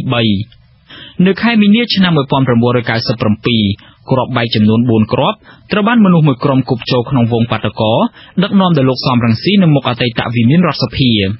ការវាយប្រហារដោយហិង្សាទៅលើបាតកោដែលទាមទារឲ្យមានការកែប្រែប្រព័ន្ធយុតិធម៌នេះបានធ្វើឲ្យមនុស្ស16នាក់ស្លាប់និងជាង150នាក់ផ្សេងទៀតរងរបួស4ខែក្រោយមកគឺនៅថ្ងៃទី5និងទី6ខែកក្កដាឆ្នាំ1997រដ្ឋប្រហារបង្ហូរឈាមបានផ្ទុះឡើងក៏ក្រៅក្រុងភ្នំពេញអង្គការសហប្រជាជាតិរកឃើញថាមានមន្ត្រីគណៈបកនយោបាយប្រមាណពី40ទៅ60នាក់ត្រូវបានសម្លាប់ក្រៅច្បាប់អ្នករងគ្រោះភាគច្រើនជាកងកម្លាំងរបស់ហ៊ុនស៊ិនពេជ្រហើយក្នុងនោះមន្ត្រីជាន់ខ្ពស់ខាងយោធានិងស៊ីវិលដូចជាលោកចៃសម្បត្តិក្រូយយឿមនិងលោកហូសុកជាដើមត្រូវបានគេបាញ់សម្លាប់អាជ្ញាធររដ្ឋាភិបាលមិនបានវែកមុខចាប់ជនដៃដល់និងអ្នកនៅពីក្រោយក្នុងករណីហិង្សាទាំងពីរយកមកផ្ដន្ទាទោសតាមច្បាប់នោះទេផ្ទុយទៅវិញអ្នកដែលគេរកឃើញថាមានការជាប់ពាក់ព័ន្ធនឹងអំពើហិង្សាទាំងនោះបែរជាត្រូវបានដំឡើងឋានៈនិងតួនាទីនៅក្នុងជួររដ្ឋាភិបាលទៅវិញករណីឃាតកម្មទៅលើសកម្មជនគណៈបកនយោបាយបានកើតឡើងជាបន្តបន្ទាប់នៅខែមីនាឆ្នាំ1999សកម្មជនគណៈបកសំរងស៊ីលោកជុំឌឿនត្រូវបានគេធ្វើឃាតហើយនៅឆ្នាំ2000សកម្មជនគណៈបកសំរងស៊ីនៅមូលដ្ឋានឈ្មោះជីមជួនត្រូវបានគេធ្វើឃាតទៀតបន្ទាប់មកនៅឆ្នាំ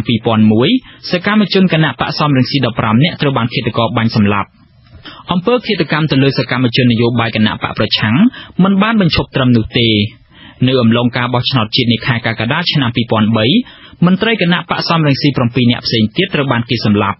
នៅឆ្នាំដដែលនោះទីប្រឹក្សាជាន់ខ្ពស់នៃគណៈបកហ៊ុនស៊ិនពេជ្រលោកអោមរតសាឌីត្រូវបានគេបាញ់សម្លាប់នៅរាជធានីភ្នំពេញដែលអំពើឃាតកម្មនេះត្រូវបានគេអះអាងថាជាការគំរាមកំហែងផ្នែកនយោបាយចំពោះគណៈបកហ៊ុនស៊ិនពេជ្រនិងគណៈបកសំរងស៊ីក្រោយការបោះឆ្នោតជាតិឆ្នាំ2003អំពើឃាតកម្មត្រូវបានធ្វើឡើងសម្ដៅទៅលើក្រុមសហជីពវិញម្ដងប្រធានសហជីពសេរីកម្មករលោកជាវិជាដែលស្និទ្ធនឹងគណៈបកសំរងស៊ីត្រូវបានឃាតករបាញ់សម្លាប់នៅតូបលក់កាសែតជិតវត្តលង្កាកាលពីខែមករាឆ្នាំ2004ក្រោយឃាតកម្មឃាតករសបនិមិត្ត2រូបគឺបូនសំណាងនៅសុកសំអឿនត្រូវបានអាជ្ញាធរនាំមកកាត់ទោសនិងឃុំខ្លួនអស់រយៈពេល6ឆ្នាំដោយគ្មានទោសកំហុសអ្នកទាំងពីរត្រូវបានតុលាការកំពូលសម្រេចដោះលែងឲ្យមានសេរីភាពវិញនៅឆ្នាំ2013ជាង4ខែក្រោយឃាតកម្មលើលោកជាវិជាមេដឹកនាំសហជីពមួយរូបទៀតគឺលោករស់សវណ្ណរ៉េតត្រូវបានគេសម្លាប់ហើយនៅឆ្នាំ2007ថ្នាក់ដឹកនាំសហជីពម្នាក់ទៀតគឺលោកហ៊ីវុធីក៏ត្រូវបានគេសម្លាប់ដូចគ្នានៅឆ្នាំ2015លោកនាយរដ្ឋមន្ត្រីហ៊ុនសែនបានតែងតាំងសមាជិកពិសេសនៅក្នុងគណៈកម្មការអន្តរក្រសួងដើម្បីស៊ើបអង្កេតលើករណីឃាតកម្មលើមេដឹកនាំសហជីពទាំង3រូបនេះ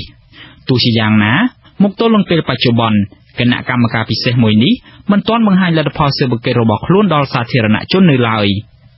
ឃាតកម្មទៅលើសកម្មជនគណៈបកនយោបាយនិងអ្នករិះគន់បញ្ហាសង្គមហាក់មានការថយចុះនៅអាណត្តិទី3ពលគឺនៅពេលដែលគណៈបកប្រជាជនកម្ពុជារបស់លោកហ៊ុនសែនឈ្នះអាសនៈច្រើនលើសលប់ដល់ទៅ90អាសនៈនៅក្នុងសភាស ទោះបីជាយ៉ាងណា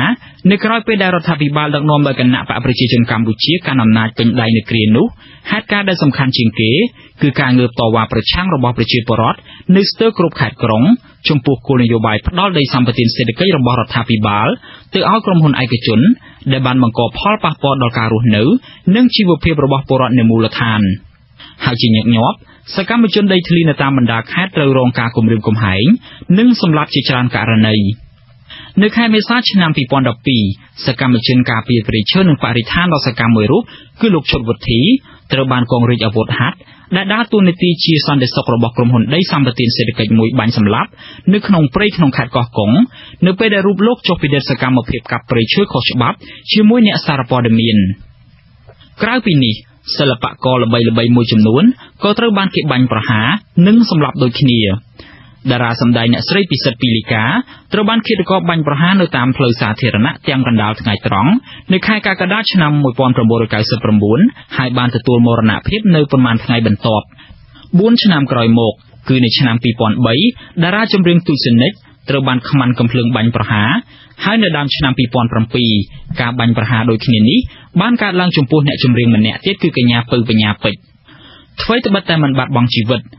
សិល្បករទាំងពីរនាក់ត្រូវធ្លាក់ខ្លួនពិការនិងបន្តស្ថិតក្នុងស្ថានភាពជំងឺធ្វើទុកជាប្រចាំករណីឃាតកម្មនិងបាញ់ប្រហារសិល្បករនេះក៏ដូចករណីឃាតកម្មលើសកម្មជនបកនយោបាយសកម្មជនបរិស្ថាននិងអ្នកសារព័ត៌មានដែរគឺឃាតករនិងអ្នកពាក់ព័ន្ធមិនត្រូវបាននាំយកមកកាត់ទោសតាមច្បាប់ឡើយការបាញ់ប្រហារនិងសម្លាប់ក្រៅច្បាប់បានកក្រើកឡើងវិញជាថ្មីទៀតនៅក្រៅការបោះឆ្នោតជាតិអាណត្តិទី5ពលគឺនៅពេលដែលមានមហាបាតកម្មរបស់គណៈបក្សសង្គ្រោះជាតិប្រឆាំងនឹងលទ្ធផលបោះឆ្នោតនិងនៅពេលកម្មកររោងចក្រជាច្រើនបាននាំគ្នាចេញតវ៉ាដំឡើងប្រាក់ខែយុវជនម្នាក់ឈ្មោះម៉ៅសុកច័ន្ទដែលជាកម្មករសំណង់ត្រូវបានសមត្ថកិច្ចបាញ់ចំក្បាលនិងស្លាប់ភ្លាមនៅថ្ងៃទី15កញ្ញាឆ្នាំ2013អំឡុងពេលមានការប៉ះទង្គិចគ្នារវាងសមត្ថកិច្ចនិងបាតកោនៅម្ដុំស្ពានអាកាសក្បាលថ្នល់ស្របពេលនៃការធ្វើបាតកម្មថ្ងៃទី1របស់គណៈបក្សសង្គ្រោះជាតិដែលប្រមូលផ្ដុំគ្នានៅទីលានប្រជាធិបតេយ្យយុវជនម៉ៅសុកច័ន្ទមិនមែនជាបាតកោរបស់គណៈបក្សសង្គ្រោះជាតិនោះទេតែជាកម្មករសំណង់ដែលទើបត្រឡប់មកពីធ្វើការនៅរាជធានីភ្នំពេញទៅលំនៅឋានរបស់ខ្លួនវិញពីខែក្រោយមកគឺនៅខែវិច្ឆិកាឆ្នាំ2013អ្នកលក់បាយនៅមុខសាលារៀនស្ទឹងមានជ័យលោកស្រីអេងសុខុមត្រូវបានសមត្ថកិច្ចបាញ់ឲ្យស្លាប់នៅអំឡុងពេលមានការប៉ះទង្គិចគ្នារវាងសមត្ថកិច្ចនិងកម្មកររោងចក្រ SL នៅមុខវត្តស្ទឹងមានជ័យ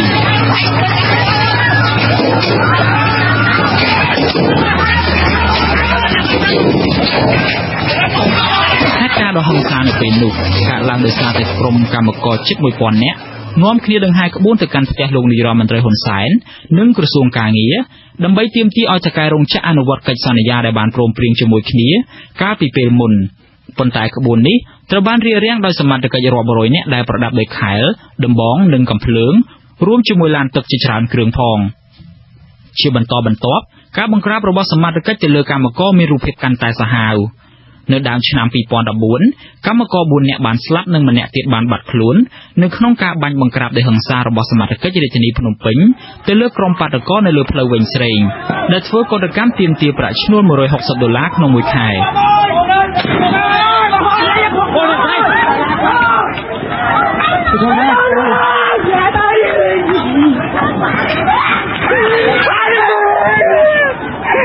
មានអ្នកណាម្នាក់ត្រូវបាននាំយកមកកាត់ទោសចំពោះហេតុការណ៍បាញ់សម្លាប់ក្នុងពេលបង្ក្រាបរបស់អាជ្ញាធរនេះឡើយហើយភាគីសមត្ថកិច្ចឆ្លើយថានេះជាការការពារសន្តិសុខសណ្ដាប់ធ្នាប់និងជាការបង្ក្រាបក្រុមដែលបង្កចលាចលក្នុងសង្គមហេតុការណ៍ឃាតកម្មចុងក្រោយបង្អស់បានកើតឡើងលើលោកបណ្ឌិតកែមលីដែលជាអ្នកវិភាគបញ្ហាសង្គមនិងនយោបាយដ៏មានប្រជាប្រិយភាព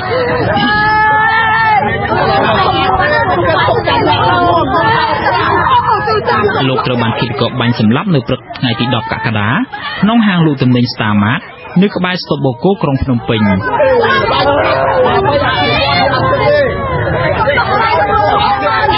នៅចំពោះមុខឃាតកម្មជាបន្តបន្ទាប់បែបនេះរដ្ឋាភិបាលកម្ពុជាបានរងនឹងការរិះគន់ពីសាធារណមតិជាតិនិងអន្តរជាតិថាបរាជ័យនៅក្នុងការការពារសន្តិសុខជូនពលរដ្ឋនិងរោគយុត្តិធម៌ជូនជនរងគ្រោះអ្នកនាំពាក្យក្រសួងមហាផ្ទៃឧត្តមសេនីយ៍ខៀវសុភ័ក្រមិនបដិសេធនឹងការលើកឡើងបែបនេះឡើយលោកថាសមត្ថកិច្ចទទួលស្គាល់អ្វីដែលមិនទាន់ធ្វើបានហើយនឹងបន្តស៊ើបអង្កេតករណីឧក្រិដ្ឋកម្មទាំងនេះតទៅមុខទៀតដោយមិនបិទបញ្ចប់សំណុំរឿងជាដាច់ខាត វាយើងស្រាយទៅវាដាច់រឿងវាដៃចុងក៏ដោយវាទៅតែតមិនទៅណាទៀតវាបាត់ជំនឿរាជការសម្រាប់ជនមុស្លីមមិនទាន់បានមកខ្លួនទៅតុលាការលោកស្នើឲ្យពលរដ្ឋនៅភាគីពាក់ព័ន្ធទាំងអស់ចូលរួមជាមួយសមាជិកដើម្បីជំរុញឲ្យដំណើរការអនុវត្តច្បាប់ឲ្យមានយុត្តិធម៌ចាំបាននេះខ្លួនចូលទៅដល់បាត់ទៅតែនេះជួយគ្នាប្រព័ន្ធមានហើយគាត់លេងរត់ចោលប្រទេសទាំងចឹងព្រឹកដឹងទៅអ្នកស្លាប់ទៅប៉ុន្តែលោកឯកសារពួកគាត់អាចធានាបានទេអាយដាមបើសិនជាពួកគាត់នៅជួយថាខ្ញុំជឿថាគ្នាអីវាមិនដែលជួយខ្មែរគ្នាឯងទៅសម្រាប់គ្នាជុំវិញរឿងនេះមន្ត្រីជាន់ខ្ពស់គណៈបក្សសង្គ្រោះជាតិលោកអេងឆៃអៀងបញ្ជាក់ថាការដែលអាជ្ញាធរមិនអាចរកឃើញឃាតករនិងអ្នកពាក់ព័ន្ធដែលសម្លាប់អ្នកសារព័ត៌មានសកម្មជននិងបុគ្គលល្បីៗនេះពេលកន្លងទៅអាចធ្វើឲ្យគេគិតថាករណីទាំងនោះជាប់ពាក់ព័ន្ធនឹងហេតុផលនយោបាយលោកជំរុញឲ្យសមាជិកបង្ហាញលទ្ធផលនៃការស៊ើបអង្កេតរបស់ខ្លួនឲ្យបានត្រឹមត្រូវដើម្បីបំបត្តិមន្ទិលរបស់សាធារណជនអ្នកកាន់អំណាចគឺមិនចង់ឲ្យគេសង្ស័យខ្លួនចោទគេចាប់បង្កើតខ្លួនត្រូវតែជារកឃាតករពិតហើយអ្នកជាប៉ុនឃាតករមកកាន់ទៅមកពេលនោះគឺជាប្រដ្ឋលោកមានជំនឿជាក់ហើយដោយនៅបណ្ដាប្រទេសគ្រប់សិទ្ធិមនុស្សគ្រប់គោលការណ៍ប្រជាធិបតេយ្យនឹងគឺថាប្រជាប្រដ្ឋរបស់គេគឺមិនដែលទៅពីទៅទេកាលណាមានអំពើឃាតកម្មទៅលើអ្នកនយោបាយទៅលើអីក៏ដោយគឺគេតែចាប់ឃាតករមកប្រតិទោសអ្នកគ្រប់គ្រងបច្ចេកទេសការិយាល័យស៊ើបអង្កេតនៃអង្គការសិទ្ធិមនុស្សលីកាដូលោកអំសំអាតហៅការសម្លាប់សកម្មជននយោបាយសកម្មជនបរិស្ថាននិងសង្គមនិងអ្នកសារព័ត៌មានថាជាឃាតកម្មខាងនយោបាយលោកថាដោយសារតែមូលហេតុនេះហើយដែលធ្វើឲ្យសមាជិកពិបាកនឹងវែងមកចាប់ជនដៃដល់និងអ្នកពាក់ព័ន្ធយកមកផ្ដន្ទាទោសតាមផ្លូវច្បាប់រឿងខ្លះបើសិនជាសមាជិកគាត់រកឃើញហើយគាត់បញ្ចេញនៅការពិតហើយនឹងធ្វើប្រកេតរកការពិតករណីឃាតកម្មហ្នឹងឬក៏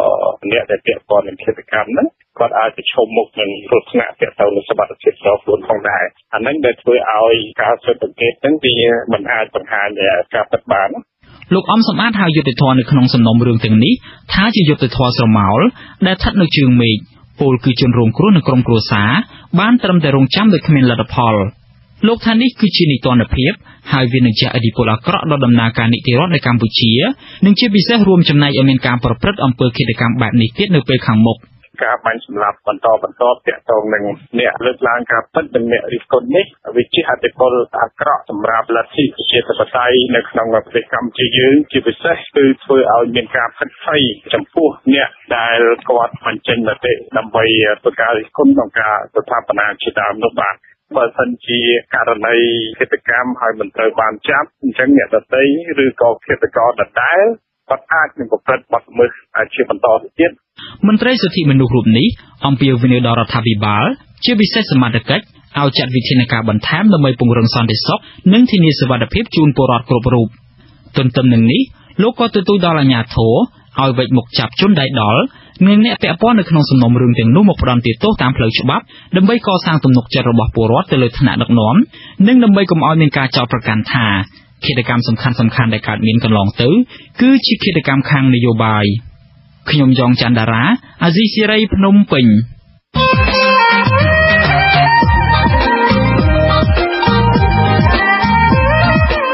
លោកអ្នកនាងស្ដាប់ជាទីមេត្រីក្នុងចំនួនដណ្ដើមដែនទឹកគ្នានៅសមុទ្រចិនខាងត្បូងរវាងចិននិងប្រទេសសមាជិកអាស៊ានមួយចំនួនរដ្ឋាភិបាលកម្ពុជាត្រូវបានសហគមន៍អន្តរជាតិចោទថាជាកូនអុករបស់មហាយៈចិនវេទិកានៃស្ដាប់វិទ្យុអាស៊ីសេរីនៅយប់ថ្ងៃអង្គារទី2ខែសីហានឹងមានកិច្ចពិភាក្សាជុំវិញប្រធានបទការខាតបង់និងផលចំណេញចំពោះកម្ពុជាពីការគាំទ្រចិនក្នុងចំនួននៅសមុទ្រចិនខាងត្បូងសូមលោកអ្នកនាងរងចាំស្ដាប់និងសួរសំណួរព្រមទាំងបញ្ចេញយោបល់ក្នុងការជជែកពិភាក្សានេះដោយមេត្រីសូមអរគុណ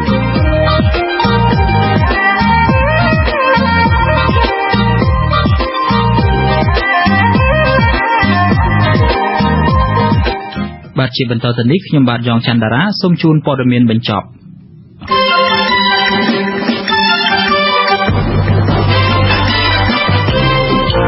លោកនាយរដ្ឋមន្ត្រីហ៊ុនសែនគេបណ្ដឹងពីដាច់ចល័យពីគ្នាប្តឹងប្រធានគណៈបក្សសង្គ្រោះជាតិលោកសំរងស៊ី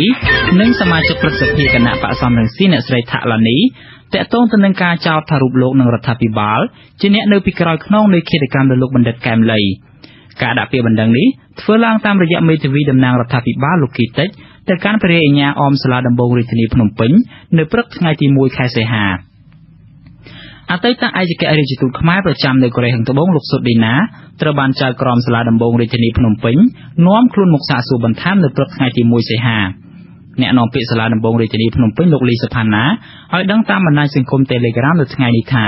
ការនាំខ្លួនលោកសុតឌីណាមកសាកសួរនេះគឺស្ថិតនៅក្នុងសំណុំរឿងដែលបញ្ជូនពីអង្គភាពប្រឆាំងអំពើពុករលួយប៉ុន្តែលោកមិនបានបញ្ជាក់ថាការសាកសួរនៅពេលនេះមានពលិអ្វីបន្ថែមទៀតឬមួយក៏យ៉ាងណានោះទេសហគមន៍រងគ្រោះដីធ្លីតំបន់បឹងកក់បានប្រមូលផ្ដុំគ្នាធ្វើយុទ្ធនាការថ្ងៃច័ន្ទពណ៌ខ្មៅជាបន្តទៀតនៅថ្ងៃទី1សីហាក្រោយពីផ្អាកកាលពីសប្តាហ៍មុនយុទ្ធនាការថ្ងៃច័ន្ទពណ៌ខ្មៅនៅសប្តាហ៍ទី13ដែលធ្វើឡើងនៅតំបន់បឹងកក់ដដែលនេះមានការស្វែងរកយុត្តិធម៌ជូនលោកបណ្ឌិតកែមលីនិងមន្ត្រីការពារសិទ្ធិមនុស្សអាត់ហុក4នាក់និងអគ្គលេខាធិការរងកោជបមួយរូបលោកនាយរដ្ឋមន្ត្រីហ៊ុនសែនអះអាងថាវៀតណាមមិនមែនជាចៅហ្វាយរបស់លោកនោះឡើយការអះអាងរបស់លោកហ៊ុនសែនដូចនេះគឺឆ្លើយតបទៅនឹងអ្នកប្រើប្រាស់បណ្ដាញសង្គម Facebook ដែលមានឈ្មោះជាវៀតណាមថាបានផ្ដល់យោបល់ថាលោកក្បត់នឹងវៀតណាម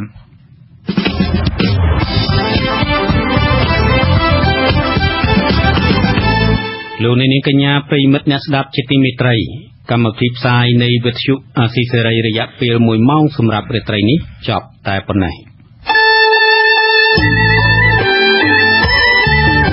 វិទ្យុអាស៊ីសេរីផ្សាយតាមរយៈរលកធាតុអាកាសខ្លីឬ Short Wave តាមកម្រិតនិងកម្ពស់ដូចតទៅនេះពេលព្រឹកចាប់ពីម៉ោង 5 កន្លះដល់ម៉ោង 6 កន្លះម៉ោងនៅកម្ពុជាលោកអ្នកនាងអាចស្ដាប់វិទ្យុអាស៊ីសេរីតាមរយៈរលកធាតុអាកាសខ្លី 12140 kHz ស្មើនឹងកម្ពស់ 25m ពេលយប់ចាប់ពីម៉ោង 7 កន្លះដល់ម៉ោង 8 កន្លះតាមរយៈរលកធាតុអាកាសខ្លី 13740 kHz ស្មើនឹងកម្ពស់ 22m លោកអ្នកនាងក៏អាចស្ដាប់ការផ្សាយផ្ទាល់របស់វិទ្យុអាស៊ីសេរីតាមប្រព័ន្ធអ៊ីនធឺណិតដោយចូលទៅកាន់គេហទំព័រ www.rfa.org/khmer និងស្ដាប់តាមការផ្សាយបន្តរបស់វិទ្យុ FM មួយចំនួនដូចតទៅវិទ្យុស្ទឹងខៀវ FM 98.70 នៅខេត្តបាត់ដំបងនិង FM 88.30 នៅខេត្តបន្ទាយមានជ័យដែលផ្សាយនៅពេលព្រឹកចាប់ពីម៉ោង 7 ដល់ម៉ោង 8 និងពេលយប់ចាប់ពីម៉ោង 9 ដល់ម៉ោង 10វិទ្យុពាណិជ្ជកម្ម FM 99.70 MHz នៅខេត្តកំពង់ចាមដែលផ្សាយនៅពេលព្រឹកចាប់ពីម៉ោង 7 ដល់ម៉ោង 8 និងពេលយប់ចាប់ពីម៉ោង 10 ដល់ម៉ោង 11វិទ្យុសំឡេងកូនខ្មែរ FM 88.70 MHz នៅខេត្តកំពតដែលផ្សាយនៅពេលព្រឹកចាប់ពីម៉ោង 7 ដល់ម៉ោង 8 និងពេលយប់ចាប់ពីម៉ោង 9 ដល់ម៉ោង 10វិទ្យុស្ត្រី FM 102 MHz នៅភ្នំពេញ FM 104.25 MHz នៅខេត្តកំពង់ធំនិង FM 102 MHz នៅខេត្តស្វាយរៀងដែលផ្សាយនៅពេលព្រឹកចាប់ពីម៉ោង 7 ដល់ម៉ោង 8 និងពេលយប់ចាប់ពីម៉ោង 10 កន្លះដល់ម៉ោង 11 កន្លះវិទ្យុសំបុកឃ្មុំ FM 105 MHz នៅពេលព្រឹកចាប់ពីម៉ោង 6 ដល់ម៉ោង 7 និងពេលយប់ចាប់ពីម៉ោង 8 កន្លះដល់ម៉ោង 9 កន្លះវិទ្យុ FM 90 MHz នៅភ្នំពេញវិទ្យុឃ្លាំងមឿង FM 90.25 MHz នៅខេត្តបាត់ដំបងវិទ្យុស្ទឹងសាន FM 88.5 MHz នៅខេត្តកំពង់ធំនិងវិទ្យុគិរីដងរែក FM 90.25 MHz នៅខេត្តរតនមានជ័យដែលផ្សាយនៅពេលព្រឹកចាប់ពីម៉ោង 6 កន្លះដល់ម៉ោង 7 កន្លះនិងពេលយប់ចាប់ពីម៉ោង 9 កន្លះដល់ម៉ោង 10 កន្លះវិទ្យុអង្គររដ្ឋា FM 95.5 MHz នៅខេត្តសៀមរាបដែលផ្សាយនៅពេលព្រឹកចាប់ពីម៉ោង 7 ដល់ម៉ោង 8 និងពេលយប់ចាប់ពីម៉ោង 8 កន្លះដល់ម៉ោង 9 កន្លះក្រៅពីនេះលោកអ្នកនាងក៏អាចអាននិងទស្សនាព័ត៌មានវិទ្យុអាស៊ីសេរីលើទូរស័ព្ទដៃរបស់លោកអ្នកផ្ទាល់សូមលោកអ្នកនាងចូលទៅកាន់បណ្ដាញសង្គម Facebook ដែលមានអាសយដ្ឋាន www.facebook.com/rfa cambodia និង YouTube www.youtube.com/rfa khmer video សូមលោកអ្នកនាងចុច like និងចុច subscribe ដើម្បីទទួលបានព័ត៌មានថ្មីទាន់ហេតុការណ៍និងទស្សនាវីដេអូផ្សេងៗទៀតបានគ្រប់ពេលវេលាយើងខ្ញុំសូមជូនពរដល់លោកអ្នកនាងព្រមទាំងក្រុមគ្រួសារទាំងអស់ឲ្យជួបប្រកបទៅនឹងសេចក្តីសុខចម្រើនរុងរឿងកុំបីឃ្លៀងឃ្លាតឡើយខ្ញុំបាទលេងម៉ាលីនិងលោកយ៉ងច័ន្ទរាព្រមទាំងក្រុមការងារទាំងអស់នៃវិទ្យុអាស៊ីសេរីសូមអរគុណនិងសូមជម្រាបលារាត្រីសួស្តី